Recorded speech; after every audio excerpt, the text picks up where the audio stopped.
Get her out. Now. Chairman Kong Taesung's voice cut through the marble foyer like a blade. 3 bodyguards moved toward me before I even set down my suitcase.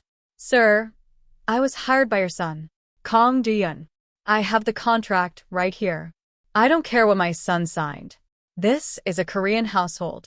We do not need a Nigerian nanny raising the next heir of this family. I stood my ground. My name is Adaeze Chukwu, and I did not fly 6,000 miles from Lagos to be thrown out because an old man didn't like the color of my skin. Then fire me yourself, sir. Not your security. Silence. The kind that makes grown men shift their weight. Behind him, a small voice broke the tension. Papa, please. I want her to stay. A little girl, maybe 6 years old, peeked out from behind the staircase. Her eyes, she had her father's eyes, sharp and guarded, but there was something desperate underneath. Something lonely. The chairman's jaw tightened. Hannah, go to your room. No. She walked forward and took my hand. Small fingers wrapping around mine like she'd known me for years, not minutes. She's the first person who smiled at me all week. I felt something crack open in my chest. This child had been surrounded by wealth, marble, chandeliers, and not one warm hand to hold. 24 hours, the chairman finally said, eyes cold as steel. If she's not exactly what my son promised, she's gone by morning. That night, I learned the truth nobody told me before I signed that contract. Hannah didn't speak. Not one word. Not to the maids, not to her tutors, not even to her own father. Not since her mother died 8 months ago in a car accident that the tabloids still whispered about. But she spoke to me. 3 words, whispered as I tucked her into a bed too big for a child that small. Don't leave me. I sat there in the dark of that enormous house, staring at a little girl gripping my sleeve like I was the only solid thing in her world, and I made a decision that would upend everything. I wasn't just going to survive the 24 hours. I was going to stay. What none of us knew that night, not the chairman, not Do-yeon, not even Hannah, was that the accident that killed her mother wasn't an accident at all. And the truth was sitting inside a locked drawer in Chairman Kang's own study, 3 floors above where I slept.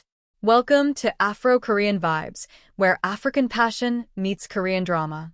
If you love emotional stories, unexpected twists, and unforgettable characters, you're in the right place. Subscribe, sit back, and let's begin. Drop a Nigeria South Korea in the comments if you think Adaeze is about to walk into more than she bargained for. You don't want to miss what she finds in that study. 3 weeks passed, and Hannah started humming. Not talking yet, humming. A little tune she'd repeat while I braided her hair or helped her with her rice at dinner. The maids noticed. The tutors noticed. Chairman Kong noticed too, though he'd never admit it out loud. But it was Do-yeon who caught me off guard. I found him in the hallway outside Hannah's room one night, just standing there, listening to her hum through the door like it was the first music he'd heard in years. She hasn't done that since her mother died, he said quietly, not looking at me. She's a beautiful child, I said. She just needed someone to stop treating her like glass. He turned to me then, and for the first time, I really looked at him. Not as my employer, not as the chairman's son, but as a man carrying something heavy behind his eyes. My father thinks I hired you because I couldn't handle her myself, he said. He's wrong. I hired you because I saw a photo of you comforting a crying child at the airport. A stranger's child. I thought, she doesn't perform kindness. She just has it. My chest tightened. Din. I'm not finished. He stepped closer. I need you to know something before this goes any further. My wife's death wasn't a simple accident. I've suspected it for months. And my father is hiding something about it. I don't know what yet. But I need someone in this house I can trust completely, for Hannah's sake. Before I could respond, footsteps echoed from the stairwell. Chairman Kong. Do-yeon stepped back instantly, the warmth vanishing from his face like a door slamming shut. Adaeze, you're dismissed for the evening. I walked away, heart pounding, but I didn't go to my room. I went to the study. I told myself I was just checking if the chairman had left a light on. That was a lie, and I knew it the moment my hand touched the drawer he always kept locked, the one Hannah had once pointed to and gone completely silent, the the one time I'd seen her flinch in that house. It wasn't locked. Inside, a folder. Insurance documents. Photographs of the crash site that didn't match what I remembered from the news reports. And a name circled in red ink, a name that wasn't Kang Do-yeon's wife's name at all. It was a name I recognized. A business rival. A man my own father used to work for back in Lagos, before he disappeared without explanation 11 years ago. My hands went cold. This wasn't just about Hannah's mother anymore. This was about me. If Adaeze's father and Hannah's mother are connected to the same man, what does that mean for her? Comment your theory below. I heard footsteps in the hallway and shoved the folder back into the drawer, my heart slamming against my ribs. I made it to the study door just as it opened. Chairman Kang stood there, and for a long moment, neither of us spoke. Interesting, he said finally, how a nanny finds her way into a locked study at midnight. I was looking for a book for Hannah. I lied. Don't. His voice was quiet, but it carried the weight of a man who had buried more secrets than most people bury bodies. I know you saw the folder. I left it unlocked on purpose. I want to know what kind of woman my son brought into this house. My pulse spiked. You wanted me to find it? I wanted to see if you'd run. He studied me the way a man studies an opponent, not a stranger. Tell me, Miss Chukwu, what was your father's name? The question knocked the air out of me. Why does that matter? Because I think you already know the answer. Sitting in that folder wasn't a coincidence. He walked to his desk, poured himself a drink, didn't offer me one. 11 years ago, a shipping deal went bad. Money disappeared. Men disappeared. One of those men was a young Nigerian accountant who uncovered numbers he wasn't supposed to see. My throat closed. My father wasn't a criminal. I never said he was. The chairman's eyes softened, just barely. The first human thing I'd seen from him. I said he found something. And the man who made him disappear is the same man whose name is circled in that file. The same man I now believe arranged my daughter-in-law's death, because she was getting close to the same truth. The room tilted. 11 years of silence, of my mother crying at a kitchen table in Lagos, of not knowing whether my father left us or was taken from us. And this man, this cold stranger, was holding the missing piece. Why are you telling me this? I whispered. Because Hannah trusts you. My son is falling for you. Don't think I haven't noticed how he looks at you when he thinks I'm not watching. And because if this man realizes who you are, realizes your father's daughter is living in my house. He set down his glass. You will not be safe here. None of us will. Behind me, I hadn't heard the study door creak open again. Who won't be safe? Do-yeon stood in the doorway, eyes moving between his father and me. And I understood. This was the moment everything either fell apart or finally became real. The chairman just handed Adaeze the truth about her father and put a target on her back. Is he protecting her or using her? Comment protecting or using. Father. Answer me. Do-yeon's voice was low, controlled, but I'd learned by now that his stillness was more dangerous than shouting. Who won't be safe? The chairman set his glass down slowly. Sit down, son. This conversation is 11 years overdue. I'm not sitting until someone tells me why Adaeze looks like she's seen a ghost. I found my voice before the chairman could. Your wife's accident. It might not have been an accident. And it might be connected to my father, a man who disappeared in Lagos 11 years ago. Do-yeon went very still. Connected how? The chairman answered instead, sliding the folder across the desk. Because they both got too close to the same man. A man who does not leave loose ends. Do-yeon opened the folder with hands that weren't quite steady. I watched 11 years of grief and 8 months of unanswered questions rearrange themselves on his face as he read. When he finally looked up, he wasn't looking at his father. He was looking at me. You didn't know, he said. Not a question. I didn't know any of this until an hour ago. And you were going to tell me? I was going to figure out if it was even real before I said anything that could put Hannah in danger. Something shifted in his expression. Not suspicion, but something closer to recognition. That's exactly what my wife did. She protected people before she protected herself. He closed the folder. It's what got her killed. Do-yeon. I need air. He turned and walked out before I could finish, and I felt the loss of him more sharply than I expected for a man I'd known 3 weeks. I found him 20 minutes later on the rooftop terrace, city lights spread out below us like scattered coins. "I'm not angry at you," he said without turning around. "I'm angry that the universe keeps handing me women I could love and then threatening to take them from me." My breath caught. "Dian, I know it's fast. I know you're Hannah's nanny, and I'm supposed to keep this professional." He finally turned to face me, and there was nothing guarded left in his eyes. "But watching you with my daughter these past weeks, watching her hum again, I stopped caring about what I'm supposed to do." He stepped closer. My back found the railing. "Tell me to stop," he said quietly, "and I will." I didn't tell him to stop. His hand found my jaw, gentle, hesitant, like he expected me to disappear the moment he touched me. And when he finally kissed me, it felt less like a beginning and more like two broken things finally fitting together. Neither of us saw the figure watching from the garden below, phone raised, photographing everything. By morning, that photo would be in the hands of the one man neither of us wanted to know we existed. They finally kissed, but someone was watching. Who do you think took that photo? A jealous staff member, or someone working for the man who killed Do-yoon's wife? Comment your guess. The photo arrived the next morning, not to Do-yoon, not to the chairman, but to me. Slipped under my door in a plain envelope, no note. Just the image.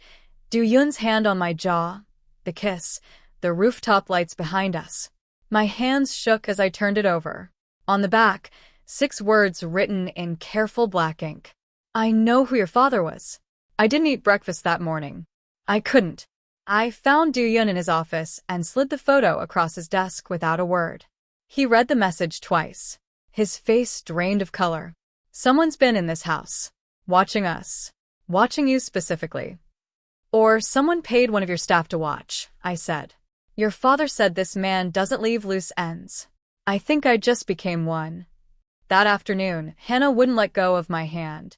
She'd started talking again, small sentences, questions about Nigeria, about my mother, about whether elephants really lived near my old house. But that afternoon, she went quiet again, staring at the garden gate like she sensed the danger before any of us said a word about it. "Miss Adaeze." Her small voice, barely audible. "Is the bad man coming?" I froze. "What bad man, sweetheart?" "The one Mommy talked to on the phone. The one who made her cry before she went away and didn't come back." My blood went cold. This 6-year-old girl, who hadn't spoken in 8 months, remembered something none of the adults in this house had thought to ask her. I brought her straight to Do-yoon. He knelt in front of his daughter, voice gentle in a way I hadn't heard from him before. "Hannah, can you remember his name? Even a small piece of it?" She thought hard, her small face scrunched in concentration. "Mommy called him Uncle Femi." The name hit me like a slap. Femi. My father's business partner. The man my mother warned me never to trust. The man who visited our house in Lagos twice a year with expensive gifts and a smile that never reached his eyes. The man who, according to my mother, was the last person to see my father alive. "That's not possible," I whispered. "You know him," Do-yoon said. It wasn't a question. He was my father's partner. He told my mother my father ran away with company money. He gave us money every month out of guilt. I thought he was being kind. My voice cracked. "I think I've been thanking my father's killer for 11 years. Do-yoon stood, jaw tight, every trace of the tender man from the rooftop gone, replaced by something harder. "Then, he's not just a threat to my family anymore. He's the reason I have no family at all," I finished. That night, my phone rang from an unknown Lagos number. I almost didn't answer. I wish I hadn't. "Adaeze." The voice was warm, familiar, terrible. "You've grown into your mother's stubbornness, I see. Coming all the way to Korea to play nanny for the family of the man whose company I've spent a decade trying to acquire. What a small world." "Femi." My voice barely worked. "What did you do to my father?" A pause. A soft, chilling laugh. "Ask me in person. I'll be in Seoul by Friday. Uncle Femi is coming to Seoul, and now everyone Adaeze loves is in his path. A comment run if you think Adaeze should flee, or fight if she should stay and expose him. Do-yoon wanted to send me away. Somewhere safe, somewhere hidden, until Femi was dealt with. No, I told him, standing in the middle of his office while security schematics covered his desk like a battle plan. I've spent 11 years not knowing what happened to my father. I am not running from the one man who can finally tell me the truth. He's dangerous, Adaeze. So am I when I finally understand what I'm fighting for. The chairman, surprisingly, sided with me. Femi wants something. Men like him don't fly across the world for revenge alone. Revenge is cheap. He could have paid for that years ago. He wants leverage. Possibly the shipping contracts my company controls. Possibly something my son's late wife found before she died. He looked at me. Or possibly he simply wants to see if the daughter grew up as easy to control as the father. I'm not my father. No, the chairman said, something almost like respect in his voice. You're clearly not. Friday came wrapped in gray Seoul rain. Femi arrived at the estate gates in a black car, dressed exactly as I remembered. Expensive, warm-smiled. Wrong in every way that mattered. Do-yoon stood beside me in the foyer, close enough that his shoulder brushed mine, a silent promise that I wasn't facing this alone. Adaeze. Femi opened his arms like we were family reuniting. Look at you. All grown up and in such elegant company. Tell me what happened to my father. His smile didn't waver, but something behind his eyes sharpened. Straight to business. Fine. Your father found discrepancies in a shipment I was overseeing. Weapons, not textiles, moving through routes registered to his name, not mine, for his protection, of course, in case anyone ever asked questions. He shrugged, almost apologetic. He asked too many questions anyway. My knees nearly buckled. You framed him. I redirected suspicion. There's a difference. Femi's gaze flicked to Do-yoon. Much like your late wife did, digging into shipping manifests she had no business seeing. Some people simply can't leave well enough alone. Do-yoon's hand curled into a fist at his side. You're confessing to murder in my father's house. I'm confessing to nothing. I'm simply reminiscing. Femi's smile widened. Unless, of course, you'd like to discuss terms. I understand your company is renewing its Southeast Asian shipping contracts next quarter. I'd hate for certain historical documents to surface during negotiations. There it was. The real reason he'd crossed the world. You're blackmailing my family, Do-yoon said quietly, using the murder of my wife and her father as a bargaining chip. I'm doing business, Mr. Kong. The way your own father taught me, once upon a time. Femi's eyes slid back to me, and for the first time, his mask cracked just enough to show something colder underneath. Your father should have taken the money and stayed quiet, Adaeze. I'm hoping you're smarter than he was. I stepped forward before Do-yoon could stop me. My father died protecting the truth. I'm not going to let you bury it a second time. Femi's smile finally vanished. Then I suppose, he said softly, we understand each other perfectly. He turned and walked back to his car, leaving 4 words hanging in the rain-soaked air behind him. Friday was the warning. Femi just confessed and threatened them in the same breath. Comment, expose if you think they should go public with what they know, or trap if they should set him up instead. 3 days after Femi's warning, Do-yoon's head of security found something buried in his wife's old laptop, encrypted files she'd hidden before she died, finally cracked open by a forensic team the chairman quietly hired. Financial records, shipping manifests, photographs of the same falsified documents that had destroyed my father's name 11 years ago. Hannah's mother hadn't just suspected Femi, she'd built an entire case against him before he silenced her. She was protecting us, Do-yoon said, staring at the screen, voice raw. All this time, and I never knew how close she came to exposing him. But evidence wasn't enough. Femi had spent a decade building alibis, bribing officials, burying witnesses.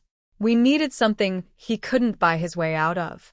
We needed a confession on record. The plan was simple and terrifying. Do-yoon would offer Femi the contract renewal he wanted, in person, at the estate, with the chairman's security team recording every word. All I had to do was stay upstairs with Hannah, safely out of sight. I didn't stay upstairs. Femi arrived smug, victorious, already speaking in careful legal language about mutual understanding and buried history, until Duyun asked the one question we needed on tape. Just tell me why. Why kill a man over a shipment of weapons? And Femi, arrogant in his certainty that he'd already won, said it plainly. Because your father-in-law's company was going to report the shipment to authorities, and I couldn't let that happen. So I made sure the only man who'd seen the manifests disappeared, and I made sure his daughter never stopped thanking me for it. The recording device in Duyun's jacket caught every word. Security moved in before Femi understood what had happened. It was Hannah, small and fierce, who delivered the final blow. Walking into the room despite everyone's instructions, looking up at the man who'd taken her mother and my father, and saying the words she'd been holding onto for 8 months. You're the bad man. I remember your voice. A child's testimony, on top of a recorded confession, on top of 11 years of buried evidence. Femi didn't walk out of that estate a free man. 6 months later, standing in the same garden where a stranger once photographed a stolen kiss, Duyun took my hand in front of his father, his daughter, and a small gathering of people who had once called me just the nanny. Hannah, no longer silent, no longer flinching at locked doors, held a small bouquet of flowers she'd picked herself and grinned up at both of us. Papa. Miss Adaeze. Can I call her something else now? Not Miss. Duyun looked at me, waiting. I knelt down to Hannah's height. What do you want to call me? Her answer came without hesitation, in the same small voice that had once whispered, "Don't leave me in the dark." Mom. I never went looking for a family in Seoul. I went looking for a paycheck and a way to survive. I found something my own family lost 11 years ago. The truth, and somebody worth staying for. From nanny to family, from grief to justice, Adaeze's story is complete. What part hit you hardest? Comment below and subscribe for the next Afro-Korean Vibes saga.